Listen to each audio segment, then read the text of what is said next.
মাদ্রাসা বহার জালালিয়া মাদ্রাসা এবং তার সাথে কুতুবখানায় জালালিয়া, যেটা বলা চলে এক প্রকার পশ্চিমবঙ্গের প্রথম লাইব্রেরি, যেটা আমাদের বর্ধমানের বুকে বহার নামক স্থানে ছিল। এই ইতিহাস শুধু আজকের নয়, বরং 1200 শতকের ইতিহাস জড়িত আছে। কিন্তু বড় দুঃখের বিষয়, যেখানে এই বহার জালালিয়া মাদ্রাসা, যেখানে তৎকালীন সময়ে আজ থেকে 250 বছর আগে থেকে শুধু ধর্মীয় শিক্ষা নয়, বরং ধর্মীয় শিক্ষার আরবির পাশাপাশি বিজ্ঞানের শিক্ষাও প্রচলন ছিল এই বহার জালালিয়া মাদ্রাসা আজ থেকে 250 বছর পূর্বে।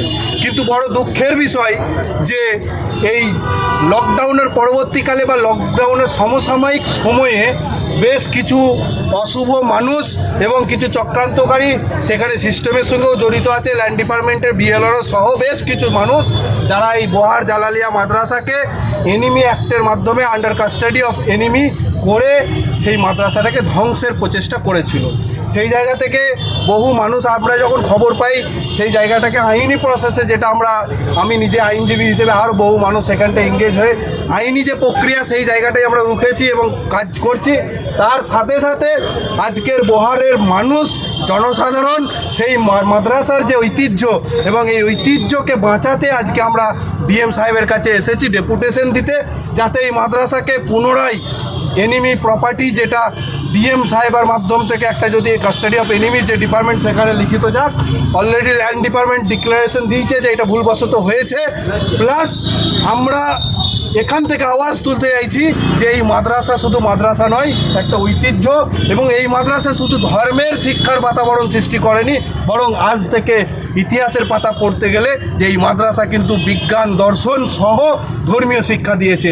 এরকম একটা মাদ্রাসা শুধু আমাদের শিক্ষা প্রতিষ্ঠান নয়, এটা একটা বর্তমান যুগের জন্য নিদর্শন যে এরকম মাদ্রাসাকে দেখে, এরকম একটা লাইব্রেরিকে দেখে আমরা যেন ভবিষ্যতে চলতে পারি।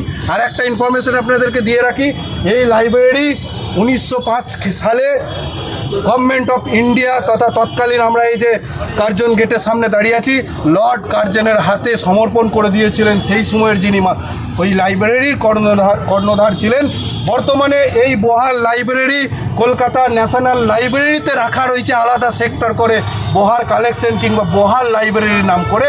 তো এরকম একটা লাইব্রেরি, যেটা আজকে আমাদের ইতিহাস পাতায় এবং ন্যাশনাল লাইব্রেরির মতো জায়গা পেয়েছে, সেরকম একটা লাইব্রেরির জায়গাকে চক্রান্তকারীরা চক্রান্ত করে আজকে ধ্বংসের পথে নিয়ে গেছে। তার জন্য আজকে আমাদের ডেপুটেশন।